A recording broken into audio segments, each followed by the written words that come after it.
Ahí sí. Entonces aquí tenemos esto primero. Sí, esto. Esto está aquí.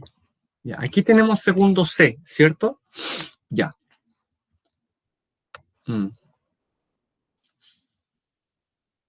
Segundo C. Ya. Ustedes la semana pasada quedaron una clase atrás, producto del Día del Alumno, ¿cierto? Ya. Por lo tanto, hoy día hacemos esa clase y cerramos. ¿Qué cerramos? Este objetivo.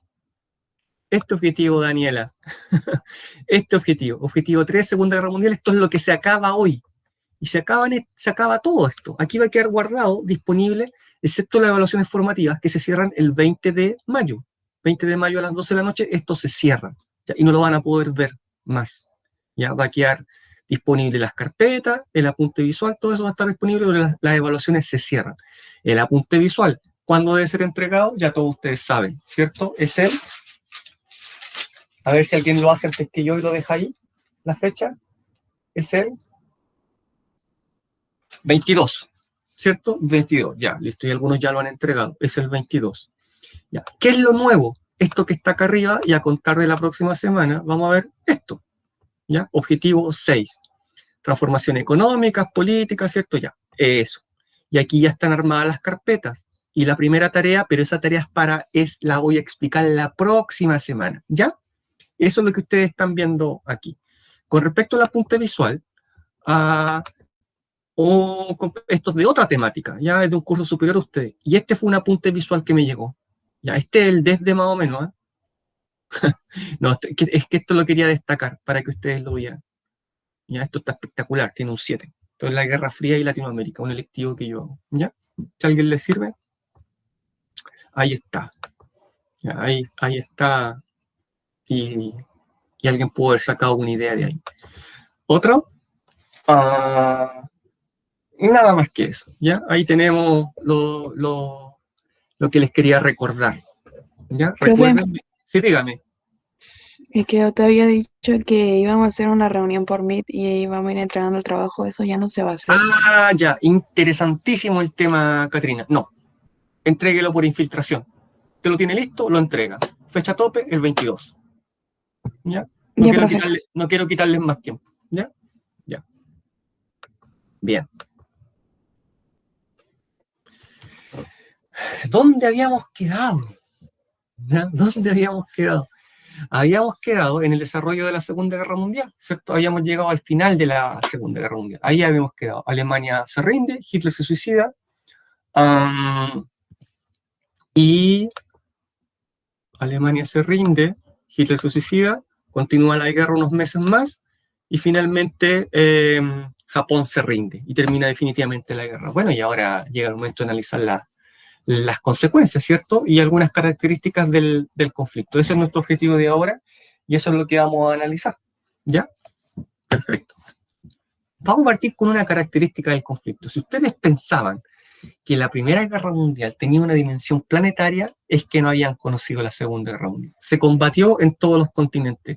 ¿Por qué? Porque incluso en aguas territoriales del continente americano se desarrollaron acciones navales para impedir el traslado de elementos logísticos desde Estados Unidos, Canadá, hacia Europa. Por lo tanto, aquí operaban los submarinos alemanes. Y desde ya, como les indiqué en la clase anterior, hubo bastante combate en el norte de África. Desde ya toda Europa se vio involucrado, excepto España y Portugal, probablemente y Suiza, que se mantuvieron neutrales junto con Suecia, y también en Asia, y también en Oceanía, ¿cierto? Todo este territorio que está marcado aquí, hubo combate entre Japón y los aliados. Recuerden que los japoneses amenazaban a Australia y también amenazaban con invadir el territorio de Estados Unidos, que si desde Japón yo voy por aquí, puedo llegar a la costa oeste de Estados Unidos, y era una amenaza.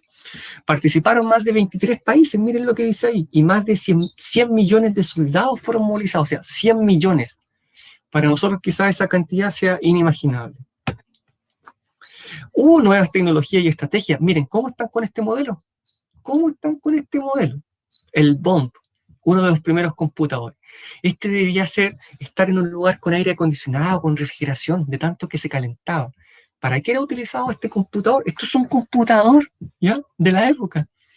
¿Y para qué era utilizado? Para descifrar los mensajes que enviaban codificados los alemanes, con esta máquina que se llama Enigma. Otra tecnología más. Una máquina para codificar mensajes que utilizaban los alemanes. Y el computador era para decodificar. Miren qué interesante. ¿Ya? ¿Ve, Daniela? Mire, un computador, esto para nosotros hoy día debe ser, no, pero ¿cómo es un computador? ¿Ya? Y se ocupaba para descifrar mensajes. Sí, tremendo. O sea, el notebook de la época, el tamaño liviano.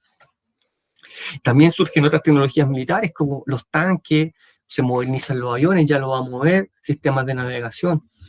También hay avances en la energía nuclear, lamentablemente, que aquí se emplea para la destrucción de seres humanos. Eso que ustedes están viendo ahí es la mancha que dejó en el piso una persona, luego del lanzamiento de la bomba en Hiroshima. Miren el poder destructivo que tenía la bomba. Y esto es un niño que murió prácticamente carbonizado, el niño está hecho ceniza. Esta foto también fue tomada después del lanzamiento de la bomba. Hoy en día la energía nuclear también la utilizamos para abastecernos de energía, ¿ya? Y también, por ejemplo, en la medicina. Tiene un amplio campo de uso. Ya no solamente para la lamentable destrucción que ocasionó. También tenemos avance en la medicina. Por ejemplo, la sulfamida, que es un antibiótico en polvo. ¿Ya? El soldado recibía una herida y la principal causa de muerte, si no moría por anemia, es decir, desangrado, era por la infección. Entonces este polvo se aplicaba directamente sobre la herida y se cubría, y actuaba como antibiótico. Solo unos pocos años antes de que se comenzara a usar la penicilina, que era mucho más efectiva. Este es un invento alemán, la sulfamida. Así como otros inventos o otras tecnologías en medicina que avanzaron, lamentablemente, gracias al uso de prisioneros de guerra en experimentos. Se les subía la temperatura, se les bajaba la temperatura, se les desangraba y se les medía cuánto demoraban en morir desangrados. Se les metía en una bañera con hielo y se veía cuánto se demoraban en morir congelados. Se les metía bajo el agua cuánto demoraban en morir ahogados. ¿Ya? Eso es bastante bárbaro, ¿ya? Pero debe ser mencionado como, lamentablemente, de esa forma se obtuvieron algunos avances en la medicina. Muy lamentablemente. También hay otros avances tecnológicos como el sonar. Miren, el barco, tanto el barco como el submarino están equipados con un sonar y lanzan una onda magnética, un tum, típico, ¿cierto?, de película. Y onda magnética rebota en un objeto metálico, regresa, en este caso al submarino o al barco, y le indica ubicación, distancia, ¿cierto?, y en qué dirección se encuentra. ¿Ya? Esto es un invento también de la Segunda Guerra Mundial. El uso de la propaganda. A ya lo vimos, la niña, ¿cierto?, pidiendo dinero por una colecta para hogares de la juventud alemana. Pero esto también intenta reclutar más soldados rusos. Un cartel propagandístico soviético, tiene un casco alemán ahí todo abollado, como diciendo vamos a aniquilar a la amenaza nacional socialista. Y yo creo que ustedes lo conocen, hoy tiene un emblema feminista. Ella, Rosie the Retriever, que es Rosie la remachadora, significa una mujer que realmente existió y que trabajaba poniendo los remaches en los bombarderos norteamericanos. Sacaron una foto y luego sirvió como elemento propagandístico para instar a la mujer a participar de la guerra en actividades laborales. Y ya de ahí, de hecho, la mujer se insertó completamente, más aún que en la Segunda Guerra Mundial, en el ámbito laboral que antes ocupaba el hombre. We can do it. Podemos hacerlo. ¿Ya? Todo esto entre el 39 y el 45, Daniela, ahí estamos. La guerra del 39 al 45, ¿ya? Ahí estamos. Ahí. Usted está aquí, del 1939-1945. Esta es la duración de la guerra, ¿ya? Del 1 de septiembre del 39 al 2 de septiembre del 45, o sea, duró 6 años y un día. Y aquí tenemos a una jovencita, ¿ya?, en un cartel propagandístico para que integre el cuerpo de enfermeras norteamericanas, así como que el tío Sam, con esas mangas con las banderas de Estados Unidos, le está poniendo la toca, ¿cierto? Y dice, become a nurse, conviértete en una enfermera, tu país te necesita, ¿cierto? Todo un ejemplo propagandístico. Más abajo podemos continuar con la tecnología. Miren, un misil de la época. Esto se llamó bomba volante B2. Esta es la B2. Anterior, por supuesto, hay una B1. Ya es alemana, tecnología alemana. Eran disparadas desde Francia y caían en Inglaterra y eran dirigidas. Todo un salto para la época. Al igual que esto otro, mire, este avión, ¿qué le ve de particular? Pareciera que no tuviera... No se preocupe, Sofía, no se preocupe, estamos comenzando, estamos viendo las desarrollo, o sea, no, las características y consecuencias de la Segunda Guerra Mundial, ¿ya? Miren, ¿qué tiene qué tiene este avión de particular? ¿Alguien le nota alguna diferencia con los otros aviones de la Segunda Guerra Mundial? ¿Alguien? Pues, miren, profe, yo le noto que esto me parece medio extraño. ¿Alguien? ¿Nadie nota nada en ese avión, de verdad? Sofía, ¿qué se viene integrando? Daniela, Enzo. No, sí, pero es algo tecnológico, algo técnico. Ya, ahí hay una buena pista. Hay algo técnico en ese avión. ¿No? ¿A nadie le parece algo extraño? Como que lleva un misil abajo. Bueno, esa es la toma de aire. Ya, es la toma de aire del motor. Del motor. ¿Quién le ve hélice a ese avión? ¿Alguien le ve la hélice a ese avión? Ay, verdad. Avanzaron en vez de llevar ¡Claro! hélice y motor. Claro, el salto adelante que dieron. Imagínense cuando iba un piloto inglés en su Spitfire, Supermarine, y de repente por el lado de Ah, él, de veras, profe, adelante tenía la hélice. claro, y de repente por el lado de ese piloto inglés, lo único que escucha es...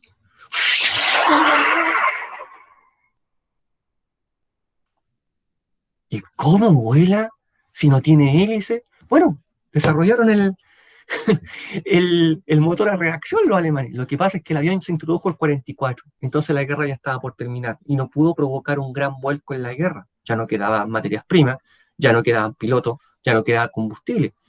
Messerschmitt 262, el nombre de ese avión, un gran salto adelante, porque después ese avión va a ser tomado por los aliados y va a ser copiada esa tecnología, ¿m? Y va a ser utilizada en su beneficio, y desde ahí parten los aviones a chorro, como se decía en el tiempo, hoy aviones a reacción. Aquí llegamos a una parte en que yo me quiero detener. Ustedes saben que el nacionalsocialismo llevó a cabo políticas de eliminación de minorías raciales, étnicas, culturales, políticas, ¿cierto? Ya. Nos vamos a detener en el Holocausto principalmente y también vamos a mencionar otros problemas de este tipo que ocurrieron. Antes de que comenzara la guerra, Hitler ya veía como un enemigo a las minorías judías que habían dentro de Alemania. Esto proviene de larga data porque cuando él vuelve de la Primera Guerra Mundial, se entera que políticos habían firmado un pacto con los aliados para poner fin a la guerra. Pero los soldados alemanes decían, pero ¿cómo si nosotros estábamos en la primera línea cuando se firmó este pacto? ¿Quién firmó este pacto si nosotros estábamos en combate? Esos políticos, ¿ya? Eran socialdemócratas, ¿no? Una tendencia a una corriente política, pero muchos de ellos eran judíos. Por lo tanto, Hitler dijo, la puñalada por la espalda. ¿Se acuerdan que lo mencionamos? Nos traicionaron. Ellos traicionaron al ejército alemán. Y mira, muchos de ellos eran judíos. Bueno, primer antecedente, pero Hitler era muy joven. Luego Hitler, una vez que arrestado, ¿cierto? Les conté que era detenido después de ese intento de golpe de Estado. Está pasado 8 meses en la cárcel. Y él escribe un libro, Mi lucha. Y ahí plasma todo su pensamiento. Y él dice, literal, lo pueden buscar. Cuando yo voy por la calle y veo a esta gente que son judíos, yo digo, bueno, ellos son alemanes. No son alemanes. Son judíos. Si se les pregunta a ellos, ¿qué son ustedes? Primero somos judíos, luego somos alemanes. Ya es de lo que se le acusa mucho a Chile, que los chilenos decimos, primero somos chilenos, después somos latinoamericanos. Interesante. Dice, ellos no son alemanes. ¿Se acuerdan que yo les dije que Hitler odiaba el comunismo, el socialismo, el marxismo, porque promovía la lucha de clases? Y él decía, no, yo quiero una Alemania toda unida, una gran Alemania.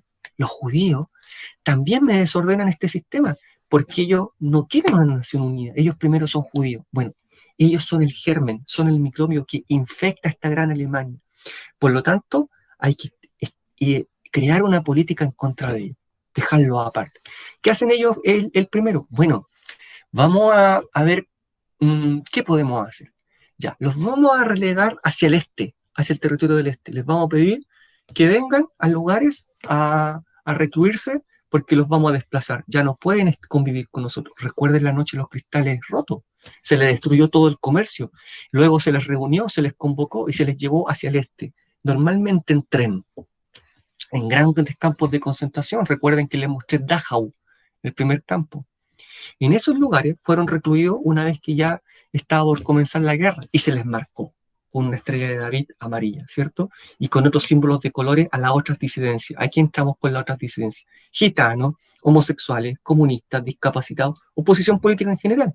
Es decir, ¿por qué el gitano, profe? Porque el gitano es apátrida, no tiene una patria. Por lo tanto, no se va a considerar alemán. También releguémoslo a estos lugares. Y en esos lugares se empieza a tramar algo tan macabro como que se llama la solución final. ¿Cómo exterminamos a los 11 millones de judíos que hay en Europa? Se congregaron en una reunión, esto es real. El encargado del combustible, el encargado de los camiones, el encargado de las armas, el encargado, el médico, ¿ya? La alta cúpula nacionalsocialista. ¿Cómo lo eliminan? Primero dijeron con inyecciones. Bien, pero eso es muy lento y va a costar caro. Siguieron experimentando y dijeron, los fusilamos. Esto es real, ¿ah? Muy caro y está provocando un daño psicológico a los que disparan, porque están diciendo, hoy día matamos 50, mañana matamos 100, pasado 200. Es mucha la carga psicológica. Metamos judíos dentro de un camión cerrado y con el tubo de escape invertido hacia adentro. Damos una vuelta y vemos cuánto nos demoramos en matar 50 judíos dentro de un camión con dióxido de carbono. Pero también es muy caro. Lo hicieron. Esto es macabro, esto es macabro lo que estoy contando. Lo hicieron. Pero era muy lento y caro. Entonces, a alguien se le ocurrió que había unas bolitas, un pesticida que se llama Ciclón B, que reaccionaban con la humedad y el medio ambiente. Ah, ¿qué pasa si lo encerramos en un lugar muy cerrado, una cámara? Ya les decimos que se van a duchar y echamos las bolitas por arriba y cerramos.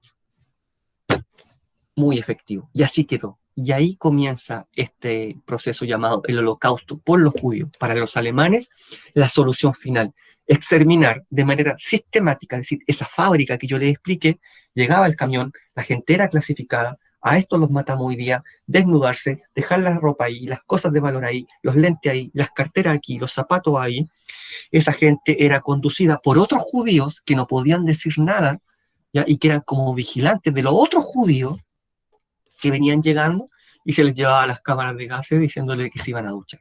Era arrojado el ciclón B, moría esa gente, se esperaba que el gas se disipara, entraban los judíos con máscara de gases, sacaban los cuerpos, eran cargados en carretones o en camiones y se llevaban a los hornos a incinerar.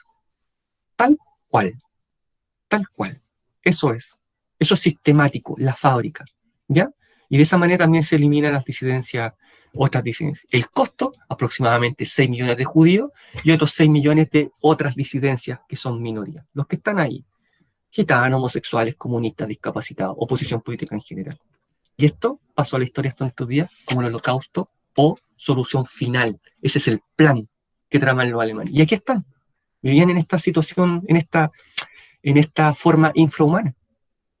También, entre las consecuencias, tenemos una limpieza racial de características, podríamos decir, un tanto similares, llevada a cabo por Japón en China. Recuerden que yo les conté que Japón había invadido Manchuria en 1931, antes de la guerra, y ellos también llevan una limpieza racial en ese lugar.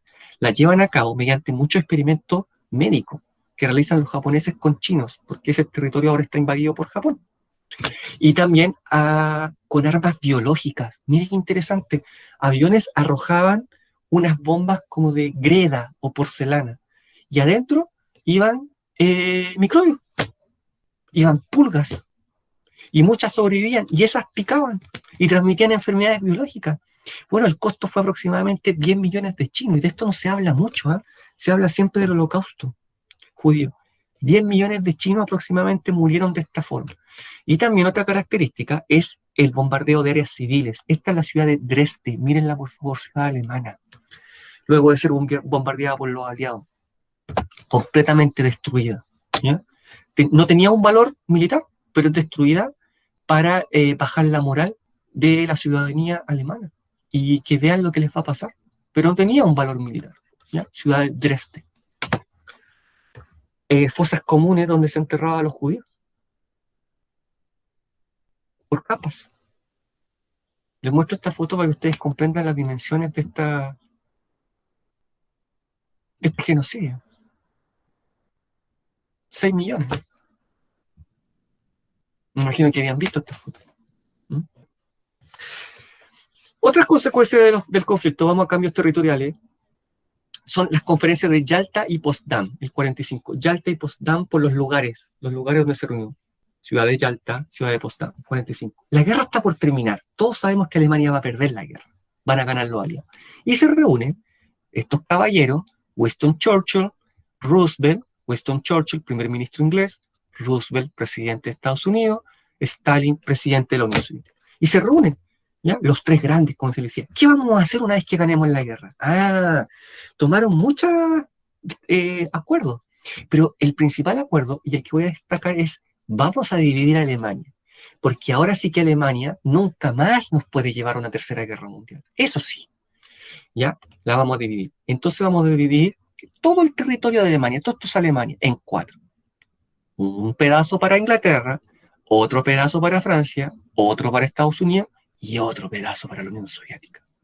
Y a su vez, Berlín, la capital de Alemania, va a quedar en territorio soviético.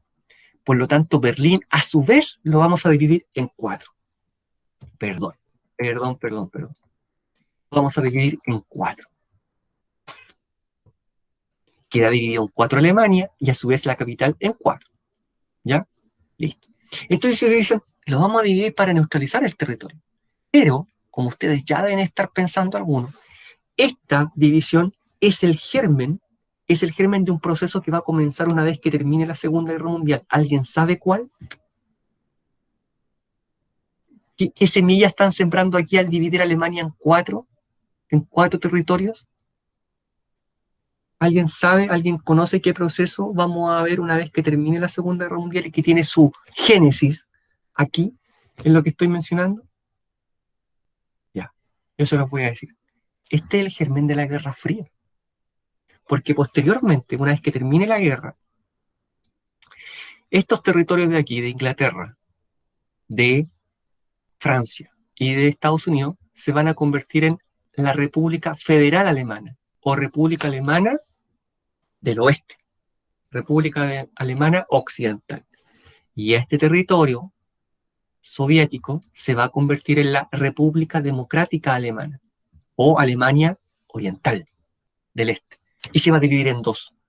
¿Por qué? Porque va a comenzar el mundo bipolar. Socialismo versus capitalismo. La Unión Soviética versus Estados Unidos. Estos dos gigantes que van a emerger una vez terminada la guerra. Y al mismo tiempo, Berlín se va a dividir en una zona soviética y otra zona bajo control norteamericano. Una zona socialista, una zona capitalista. Y va a ser dividida a contar del año 1961 con un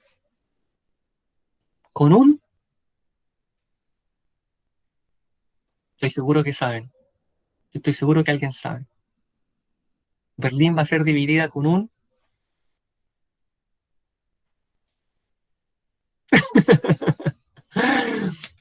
muro. ¿Ya? Y esos procesos son los que vamos a comenzar a ver en el subsiguiente objetivo. Bien, Daniel. ¿Ya? ¿Comprenden lo que está pasando aquí? Va a terminar la guerra. Se reúnen estos tres grandes, los líderes. Dicen, vamos a dividir Alemania en 4. Bien. Vamos a dividir Berlín en 4. Bien. Pero una vez que termina la guerra, ya Unión Soviética no es más amigo de los aliados, se aparta y se divide Alemania en 2. Una Alemania bajo la órbita soviética, República Democrática Alemana, y una Alemania, República Federal Alemania, bajo la órbita de los aliados occidental capitalista. Y al mismo tiempo Berlín se divide, sí pues, y al mismo tiempo, Daniela, bien, el spoiler, y al mismo tiempo Berlín se va a dividir en 4 cuando termina la guerra, y posteriormente en 2. En una zona bajo control soviético y otra zona bajo control de Estados Unidos. Eso va a pasar después. ¿Ya? Ya.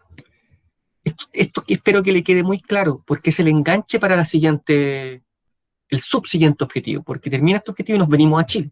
Y al subsiguiente nos vamos otra vez a Europa. ¿Ya? Y otro acuerdo que se toma es que Japón tiene que devolver todos los territorios conquistados, todas las islitas que había conquistado, todo lo tiene que devolver y eso ocupado por Estados Unidos. ¿Ya? Ya. Gran desplazamiento forzado de personas, millones de personas. O sea, si están bombardeando mi ciudad, si yo vivo en Dresde y la bombardean, si yo vivo en Tokio, si vivo en Berlín y todo eso está bombardeado, arrasado por el bombardeo aéreo, me voy, me tengo que ir. ¿Y qué puedo llevar? Nada. Mire esa gente saliendo de la ciudad, por favor, con una maleta, y ahí seguramente va una guaguita. Mira, ahí hay un cañón. Ahí hay un cañón. ¿Ya? Porque no tengo los recursos, olvídense, no hay agua potable, no hay energía eléctrica, ya no tengo cómo vivir, nadie vende comida, nadie tiene comida para nada. Tengo que irme a buscar otras mejores perspectivas de bienestar, donde quizás en zonas rurales, donde quizás puedo vivir trabajando por un plato de comida, porque en el campo normalmente siempre hay, ¿cierto? Ya. Y 40 millones de personas aproximadamente se ven desplazadas, ¿ya? Por los bombardeos, por el avance de los ejércitos. Y luego cuando el ejército soviético comienza a avanzar ahora sobre Alemania, son los alemanes los que se ven desplazados, aproximadamente 13 millones de alemanes, ¿cierto? Estos que están acá abajo y los que están acá arriba son alemanes, ¿ya? Esto es Berlín, ya aquí se está preparando la defensa de Berlín, y esta gente lamentablemente tiene que huir de sus ciudades, sin un destino determinado. Normalmente arrancando de los rusos, ¿ya? Los alemanes por ningún motivo querían caer prisioneros de los rusos, pero no tenían ningún problema en ser prisioneros de los norteamericanos, pero de los rusos por ningún motivo, porque ellos sabían lo que le habían hecho a los rusos cuando los alemanes invadieron la Unión Soviética. Por lo tanto, sabían que ahora venía una especie de venganza, ¿cierto? Entonces, de ninguna manera querían caer prisioneros de los rusos. El daño estructural, miren, esto es Berlín, ¿ya? Ese es el Reichstag. ¿Se acuerdan cuando les expliqué en la clase anterior que aquí había hubo un incendio que fue utilizado por Hitler para acusar a los comunistas? Ahí está el Reichstag, ¿ya? Esto es después de la batalla de Berlín. Completamente arrasada la ciudad por los bombardeos aliados. Se pierde, por supuesto, la capacidad industrial. Muchos campos también son inutilizados por los bombardeos. Aquí no funciona nada, o sea, no hay industria, nada, la ciudad está completamente en el suelo. Y esto es una vista aérea de Tokio. Cambia la figura porque Tokio fue bombardeada con bombas incendiarias. ¿Por qué? Porque en Tokio las casas eran, y quizás lo son, en algunas áreas, pero eran de material muy ligero. Por lo tanto, si bombardeaban con bombas incendiarias, iban a lograr que la ciudad completa se quemara. Y este es el resultado. O sea, Dresde, aproximadamente 20.000 personas muertas, Berlín 30.000, y en Tokio aproximadamente 50.000 personas muertas por los bombardeos. O sea, ese es el resultado, ¿eh? En muy pocos días. Los bombardeos son continuos para derrotar la moral de la ciudadanía y que dejen de luchar. Sobre todo en Japón. En Tokio, pensemos que hubo que lanzar 2 bombas atómicas para que Japón se rindiera. Y aquí, si no se lanzaban esas 2 bombas atómicas, Estados Unidos iba a tener que invadir Japón. Y por la idiosincrasia, esa cultura del honor que tienen los japoneses, no iba a ser fácil. Y el costo en vida iba a ser mucho mayor, sobre 1 millón de muertos, calculan los norteamericanos. ¿Ya? Y se decide lanzar las bombas atómicas en parte por eso, porque la idiosincrasia de los japoneses les impedía rendirse. Yo creo que ustedes algo saben de eso. Piensen en el código Bushido, piensen en el samurái, las películas que han visto acerca del tema. Yo creo que alguien conoce acerca de eso. Grandes transformaciones económicas, miren esto. Filas de niños en ollas comunes prácticamente. Estos son los hijos de la guerra. Y Juanito, ¿dónde está tu papá? Murió en el frente lo enterraron por ahí en una fosa común, nunca más supimos de él, peleando con los rusos. Está enterrado en la nieve por allá. ¿Y tu mamá? Bueno, mi mamá murió en un bombardeo. Entonces soy huérfano. Y todos mis tíos murieron en la guerra. Y todas mis tías murieron en un bombardeo. Y todos mis primos murieron en la guerra. Quedó solo. Entonces comienzan a surgir instituciones para poder hacerse cargo, grandes cantidades de hogares de niños, porque de otra manera no podían sobrevivir. Miren, cerca de 50.000 niños, más chicos que ustedes, vivían en las calles de Berlín una vez terminada la guerra. O sea, ustedes, 15 años, quizás 16, ustedes ahora salgan de sus casas con lo puesto y vivan en la calle, aquí en Copiapó. Pero Copiapó arrasada, o sea, Copiapó a ras de piso, completamente destruida. No sé, piensen ustedes qué harían para sobrevivir. ¿De dónde obtendrían agua? ¿Cómo comerían 3 veces al día? ¿Dónde dormirían? ¿Con qué se taparían? Estamos hablando de Alemania, bastante frío, ¿ya? Los países contraen grandes deudas con Estados Unidos, otra vez Estados Unidos, ¿cierto? A prestar recursos, ¿ya? A partir de estos recursos, de esta gran cantidad de dineros que prestan, ahora sí que Estados Unidos emerge como potencia hegemónica mundial y se traslada el centro del mundo, ya no es Europa, ahora es Estados Unidos, ¿ya? Ahora sí que Estados Unidos, nadie puede hacerle el peso a nivel mundial. Estados Unidos establece algo en Europa que se llama Plan Marshall, no se les vaya a olvidar para el mapa apunte visual. Plan Marshall, ¿ya? Yo después les voy a decir qué monito pueden hacer, el Plan Marshall. Entonces, el Plan Marshall consiste en el préstamo de dinero a todos los países europeos para reconstruirse. Y luego me lo devuelven. Pero tenía una segunda intención. Cuando termina la guerra, yo les dije que había otro país que era aliado de Estados Unidos, Inglaterra y Francia, que también comienza a emerger como potencia mundial, a pesar de que está muy afectado por la guerra, ¿ya? Otro país, y que va a provocar la Guerra Fría. ¿Cuál es ese otro país? El que está hacia allá, hacia el este, en color rojo. ¿Cuál era? Que empieza a ser visto como amenaza por los aliados, y ya no vamos a ser más amigos, parece. ¿Cómo se llama ese país que queda más allá? ¿Alguien se acuerda? Si no se acuerda, no importa. Ya, es la Unión Soviética, ¿cierto? Los rusos, ¿ya? Unión Soviética, los rusos, ¿cierto? Brillante Isidora Jordana, maestras, ya. ¿Cierto? Ellos. Entonces, Estados Unidos dice, me tengo que adelantar con préstamos para todos estos países, y sobre todo Alemania, porque ¿qué pasa si la Unión Soviética quiere hacer lo mismo con estos países y ganárselos de su lado y hacerlos comunistas? ¡Oh! No, no puedo permitir eso. No puedo permitir que caigan en la órbita soviética. Tengo que yo prestarle el dinero para ganarlos de mi lado. Entonces, aquí dice, mire, dice, está en alemán, pero dice Plan Marshall, Marshall Plan, ¿cierto? Ahí dice. Entonces presta dinero y ahí comienza la reconstrucción de los países en Europa y sobre todo de Alemania. Hay una persona ahí con una pala, está trabajando, una política muy similar a la que vimos en una clase anterior del crack del 29, cuando hablamos de qué solución se había propuesto en Estados Unidos para la caída de la bolsa, el keynesianismo. Presidente, dice Keynes, le dice a Roosevelt, paguémosle un sueldo chiquitito a la gente, chiquitito, ¿ya? Y así van a poder progresar. Y con eso van a poder comprar. Entonces la industria va a comenzar a producir. Algo similar se hace aquí, con los préstamos que se le entrega Estados Unidos a Alemania. Y todas estas políticas económicas, ¿cómo se llaman? Plan Marshall. ¿Qué ocasiona esto? Que los países se puedan reconstruir y que Estados Unidos surja como gran potencia mundial. Todo esto con una segunda intención. ¿Cuál? Alejar a la Unión Soviética de estos países. Yo me voy a hacer cargo, tú por allá, reconstrúyete sola. No, Daniela, mira esta imagen. Mira qué importante lo que dijo Daniela. Mira esta imagen. Dice, no importa cuál sea el clima. Allá abajo dice, no importa cuál sea el clima. Nosotros solo alcanzaremos la prosperidad juntos. Todos esos países, mire, todos esos países. Y ahí está Estados Unidos, ¿ve? Los conduce. Es como la cola de este molino de viento, ¿cierto? Es la cola la que los maneja. Mire qué interesante. Y todos los dos países están girando. ¿Pero girando en torno a quién? A Estados Unidos. Ahí está Alemania. ¿Ya? Pero no está la Unión Soviética. Ya, no está la Unión Soviética. Sí, se van a reconstruir solos. Entonces, todos juntos van a alcanzar la prosperidad, pero ¿bajo la protección de quién? De Estados Unidos, bajo los préstamos de Estados Unidos. Mire, algo así interesante para el mapa visual. No lo hagan así, perfecto, pero... Y le colocan las características por el lado. Puede ser.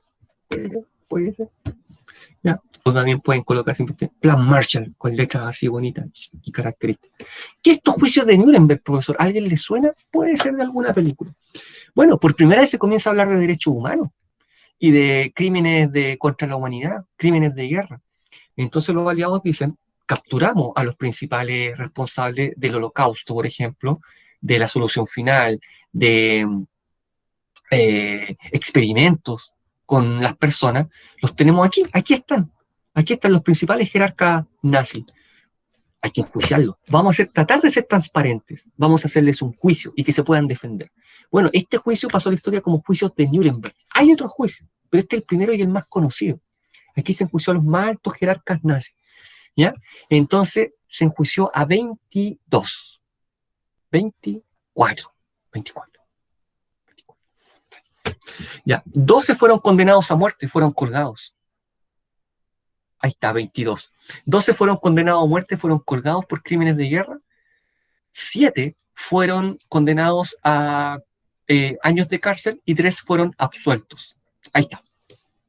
Ahí está. ¿Ya? Y es primera vez que se hace un juicio de estas dimensiones y de este tipo, por derechos humanos, por crímenes de lesa humanidad, como se le llamamos ahora. Crímenes contra la humanidad, crímenes contra la paz, crímenes de guerra. ¿Ya? Incluso algunos de ellos que fueron condenados a muerte, antes de cumplirse la sentencia, se suicidaron, ¿ya? Para no sufrir la vergüenza de morir colgados. Y los jueces fueron de las diferentes potencias de los aliados. Recuerden, juicios de Nuremberg, por la ciudad. La ciudad se llamaba Nuremberg, donde hicieron los juicios, pasó a la historia como juicios de Nuremberg, ¿ya? Ya. Tenemos otras consecuencias también de tipo política. ¿Se acuerdan que con el crack del 29 se piensa que la democracia liberal, el libre mercado, la democracia liberal, no da resultado? Miren, la democracia liberal, miren cómo nos tiene. Y en respuesta surgen los totalitarismos. Parece que esa es la solución. Bueno, termina la guerra y la gente, los países, los gobernantes se dan cuenta que el totalitarismo no debe ser la respuesta. Debe ser la democracia liberal. Por lo tanto, se consolida y nuevamente se extiende la democracia liberal y desde ahí hasta nuestros días, ¿ya? Porque es necesaria para no caer en populismos en Latinoamérica y en totalitarismos, que fue la respuesta en Europa, ¿ya? Pero al mismo tiempo surgen regímenes socialistas en Europa Oriental. ¿Por qué? Porque hay países que de todas maneras, a pesar de que Estados Unidos presta dinero, igualmente algunos países caen bajo la órbita soviética, lo que no quería que pasara a Estados Unidos. Y esos regímenes, esos países, son ahora gobiernos socialistas, pero son gobiernos títeres de la Unión Soviética. No sé si entienden esos conceptos. Obedecen, son países, son socialistas, pero obedecen a los intereses directamente de la Unión Soviética. Y si dicen, Unión Soviética, nosotros nos queremos completamente independizar de ti, instalar nuestro propio modelo y no depender para nada de ti. Eso se resuelve a cañonazo. Eso la Unión Soviética lo resolvía a balazo. Aquí nadie se va de la órbita soviética, ¿ya? Aquí todos tienen que estar bajo mi ala, porque yo sé lo que es mejor para ustedes, ¿ya? Por supuesto, un régimen completamente autoritario y totalitario, ¿ya? No puede haber ninguna licencia política. La Unión Soviética controla absolutamente toda la vida de las personas, toda la economía de las personas, todo. Es una economía completamente centralizada, donde el gobierno central toma todas las decisiones.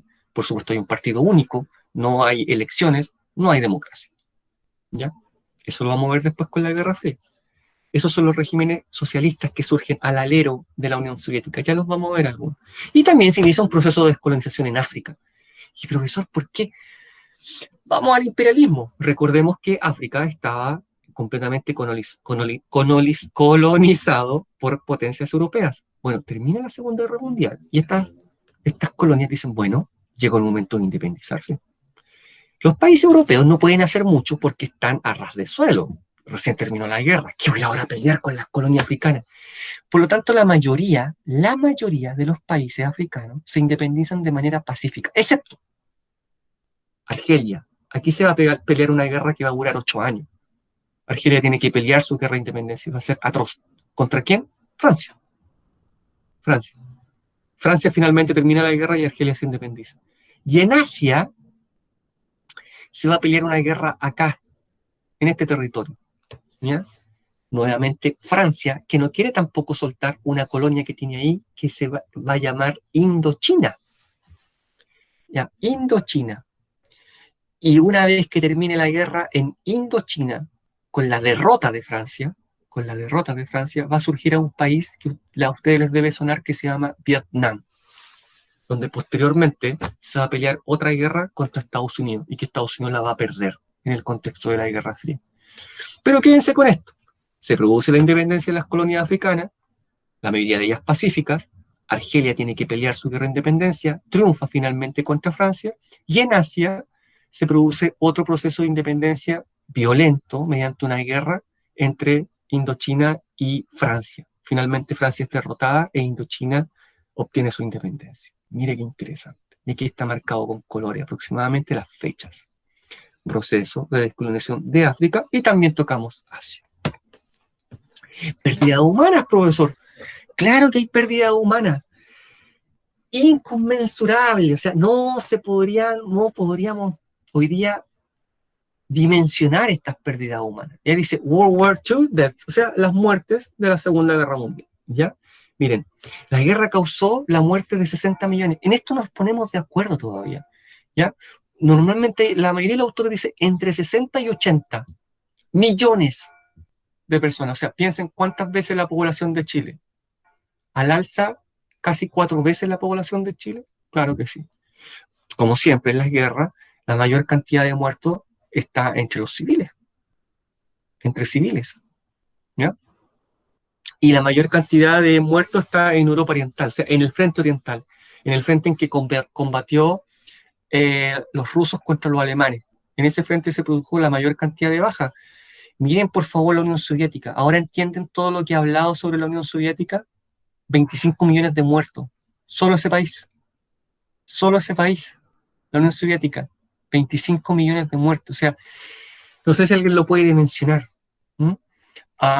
Ellos ni siquiera hoy hablan de Segunda Guerra Mundial. Ellos se lo tomaron de una manera muy personal y ellos no dicen Segunda Guerra Mundial en Rusia actualmente. Ellos dicen Gran Guerra Patriótica, porque es la defensa de la nación contra la amenaza de los alemanes. O sea, no es otra cosa que eso, la Gran Guerra Patriótica. 25 millones de muertos, la mayoría de ellos civiles. Mire, seguido, no tan de cerca, pero sí una cantidad muy considerable, China. Yo les dije 10 millones. Bueno, este gráfico marca 10, 11, 12, 13, 14, casi 15 millones de muertos de chinos, ¿ya? En su guerra contra Japón, su resistencia que llevaron a cabo. Una gran cantidad también. Polonia tiene una gran cantidad de muertos. ¿Por qué? Porque en Polonia había una gran cantidad de judíos. Entonces, esa cantidad está incluida acá en Polonia. Alemania, miren, casi alcanza los 10 millones de muertos, si es que no lo alcanza. Japón también tiene una gran cantidad, y miren, nuevamente Estados Unidos, una cantidad de muertos bastante reducida. ¿Por qué? Ya saben ustedes, porque si bien participó en la guerra, entró en la guerra en 1941, después del ataque a Pearl Harbor, lo mencioné en la clase anterior, y también porque la guerra no se llevó a cabo en su territorio. Entonces, por eso no produjo prácticamente víctimas civiles. ¿Ya? Estas son las pérdidas humanas. ¿Cómo podrían ustedes graficar esto en el apunte visual? Hay varias formas. Ya a algunos de ustedes se les podría estar ocurriendo algo. Podría ser una cruz, muchas cruces chiquititas alrededor de diferentes colores, y caracterizar eso, sacar varias flechas de ahí. Se me ocurre, por ejemplo, como un mini cementerio, una calavera, una calavera con el número adentro o con el número cruzado así, en los huesos. También puede ser y caracterizar para el lado, porque eso no es todo, hay que caracterizar también. ¿Ya? Yo creo que eso podría dar buen resultado. Y también tenemos la creación de las Naciones Unidas, esta gran institución, ¿cierto? Esta gran organización a la cual pertenece Chile. ¿Se acuerdan que en la Primera Guerra Mundial una vez finalizada, se había creado la Sociedad de las Naciones, que nos dio resultado para poner freno a la Segunda Guerra Mundial? Bueno, ahora surge la Organización de Naciones Unidas posterior a la Segunda Guerra Mundial, ¿ya? E intenta y tiene como propósito mantener la paz mundial y llamar a la cooperación entre los estados, porque nunca más queremos una tercera guerra mundial. Y esa es la principal misión de las Naciones Unidas: reemplazar a la Sociedad de las Naciones y mantener la paz y la seguridad en el mundo. ¿Ya? Miren, ahí tenemos una soldado chilena en Haití, donde también estuvo este profesor cumpliendo una misión de paz. ¿Ya? ¿De qué se preocupa la ONU en este momento? En una asamblea de de hacer la Declaración Universal de los Derechos Humanos en 1948, ¿ya? Y estos son derechos inherentes para todas las personas, para todos los seres humanos, sin distinción de raza, etnia, color, lengua, religión, cultura, nada, son para todos. Y se establecen ciertas características, ciertos lineamientos. Ahí tenemos a la esposa del presidente levantando esta gran Declaración de los Derechos Humanos en 1948. Son inherentes a la persona humana, es decir, no se puede hacer discriminación de ningún tipo. Son inalienables, es decir, no se puede renunciar, no son vendibles, no pueden ser limitados. Ya no puede ser que, tú cometiste un delito, mataste a alguien, entonces ya no tienes derecho a la vida. No, ¿ya? Son inalienables, no se puede renunciar a ellos. Son universales, son comunes a todas las personas en el mundo sin ninguna distinción, ¿ya? Ningún tipo de distinción. Son interdependientes, ¿por qué? Porque un derecho humano depende de otro y así sucesivamente. Por ejemplo, no podríamos pensar en que el derecho a la vida está totalmente desvinculado al derecho a la salud. Si yo tengo derecho a la vida, debo tener un derecho garantizado de acceso a la salud. Por lo tanto, son interdependientes entre ellos y no se pueden dividir. Y son imprescriptibles, es decir, no son un yogur, no tienen fecha de vencimiento.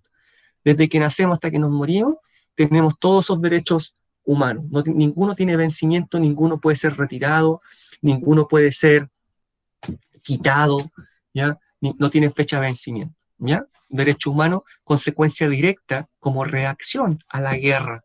Esto no puede volver a ocurrir. Por lo tanto, vamos a crear la Organización de Naciones Unidas y en una de las primeras asambleas se hace la Declaración de los Derechos Humanos. Repito, como reacción a la guerra y principalmente, miren, la reacción al holocausto judío. Esto de ninguna manera podemos permitir que vuelva a ocurrir, ¿ya? Muy importante eso, no se les vaya a olvidar, profesor. A ver, pero, Jordana, ¿qué derecho le pasan a llevar a usted? Una persona le roba algo, ¿sí? Tomamos eso, la golpea, robo con violencia, ya, listo, robo con violencia, ya, no es una violación a los derechos humanos. Fuerzas Armadas, Daniela.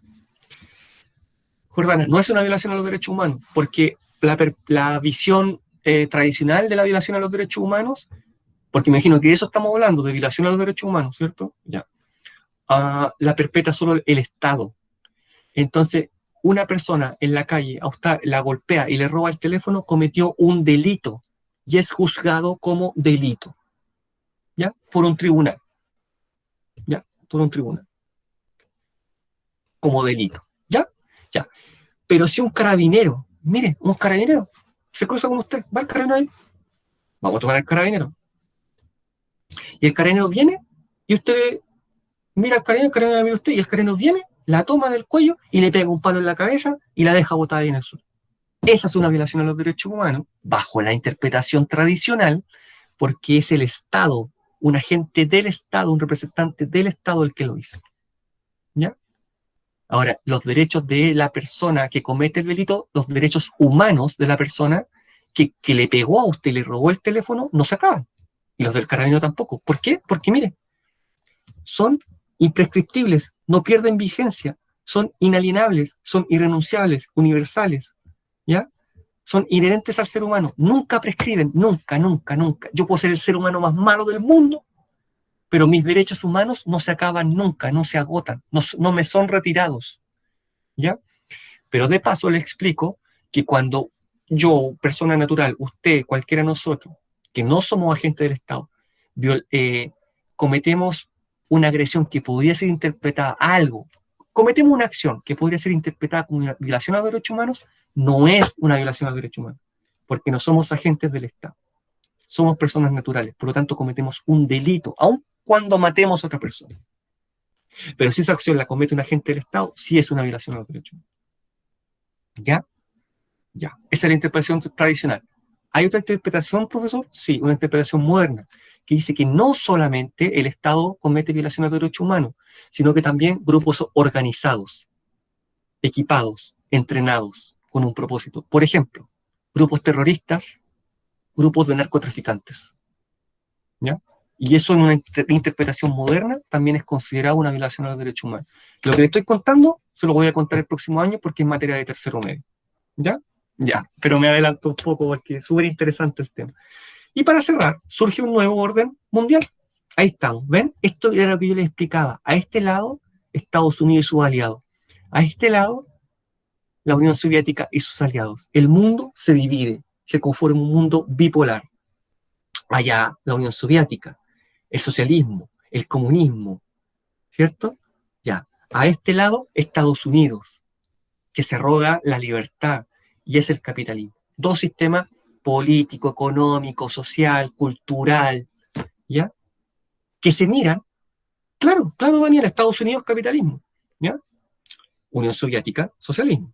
Unión de Repúblicas Socialistas Soviéticas, así se llama ese país, se llamaba ese país. Y se miran, y se observan, y se amenazan, pero nunca llegan a pelear, ¿ya? Solamente se enfrentan a través de conflictos indirectos, es una lucha ideológica.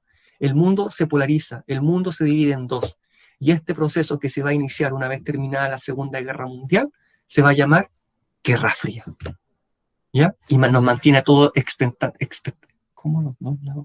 Sí, claro que sí, claro que sí, ¿ya? Y se muestran los dientes continuamente, pero no combaten. ¿Por qué? Porque sabían que si estallaba una guerra entre ellos, la destrucción era asegurada, porque la guerra iba a ser con energía nuclear. Entonces, ¿para qué? La destrucción iba a ser total. Lo importante es que ustedes recuerden, para el subsiguiente objetivo, recuerden esto. El mundo se divide en dos, un mundo bipolar, la Unión Soviética, Estados Unidos. El oso, el águila. Iván Drago, Rocky, para los que vieron Rocky 4. Ya. Y así se va a configurar el mapa. ¿Se acuerdan que yo les dije de estos países que iban a quedar bajo la órbita soviética? Aquí está. Ahí está la Unión Soviética. Y todos estos son países, pero todos estos países quedan bajo la órbita soviética, bajo el alero. Son países que van a quedar bajo el control de la Unión Soviética. Y todo el resto que está en blanco son países que quedan bajo el control de la órbita de Estados Unidos, del capitalismo. Y aquí el socialismo, ¿ya? Si uno de estos países quería salir de esta órbita soviética, la Unión Soviética no lo iba a dejar. Esto se soluciona a cañonazo, esto ocurre, hay países que se rebelan en algún momento, ¿ya? Y Estados Unidos, y la Unión Soviética, perdón, no lo permite. Por ningún motivo permite que esos países se vayan de su lado. ¿Cómo le vamos a llamar a todo esto? La Guerra Fría, el mundo bipolar. Repito, por un lado, la Unión Soviética y su órbita soviética, el socialismo, y por el otro lado, Estados Unidos, ¿ya? Sus aliados, el resto de Europa, sus aliados, y el capitalismo. Otro sistema económico, otra forma de ver el mundo. ¿Ya? Ya. Miren. Actividad de cierre, esta no hay que hacerla. Repito, no hay que hacerla. Las actividades ya están colgadas las que corresponden y esto no hay que hacerlo. Esto es solo reflexión. No hay que hacerlo. Me quedan 4 minutos. ¿Ven eso que está ahí? Ese es el Monumento de la Paz en Hiroshima, Japón.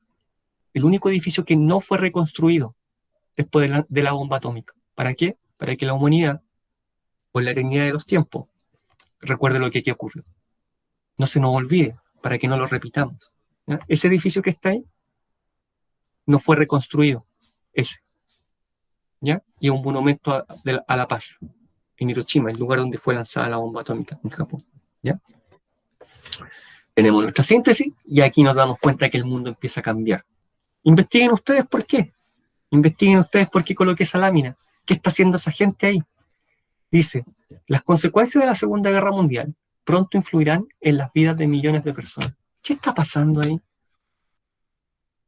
¿A alguien se le ocurre qué está pasando? El muro.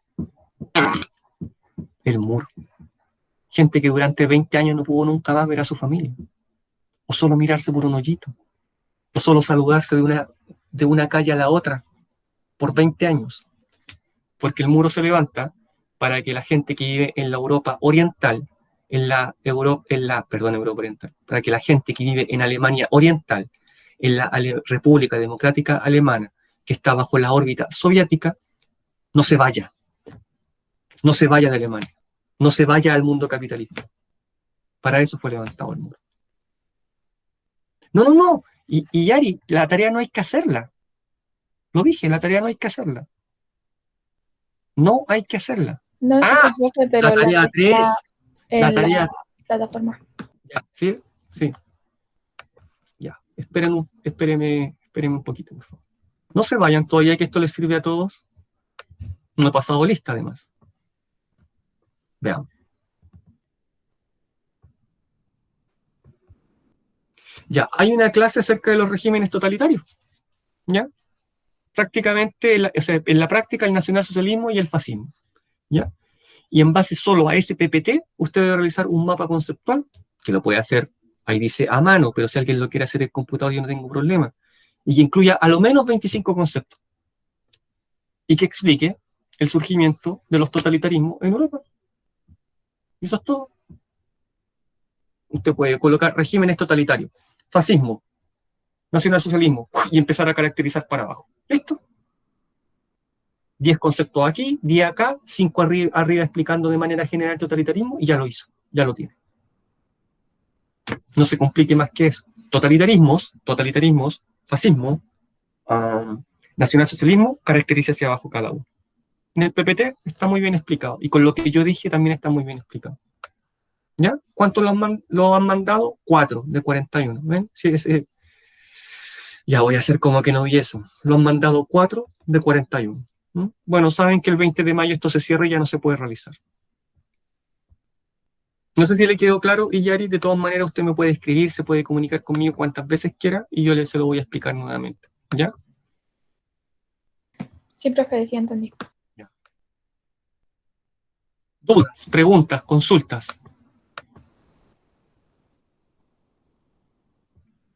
¿Ya?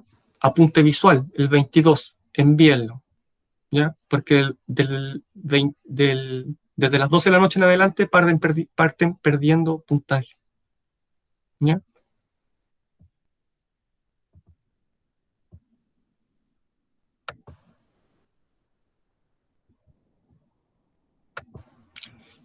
Y lo último, también relacionado con el apunte visual, antes de despacharlo, vean la rúbrica. Vean la rúbrica. La rúbrica está puesta ahí. Está ahí, véanla, está en el Word, está en la tarea. El profesor me pide esto. ¿Está en el mapa? El profesor me pide esto. ¿Está en el apunte visual? El profesor me pide caracterizar. ¿Está en el apunte visual? Está. Eso, para eso está la rúbrica. Les estoy entregando las preguntas.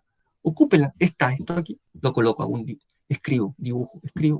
De esa forma van encadenando todo. Bien.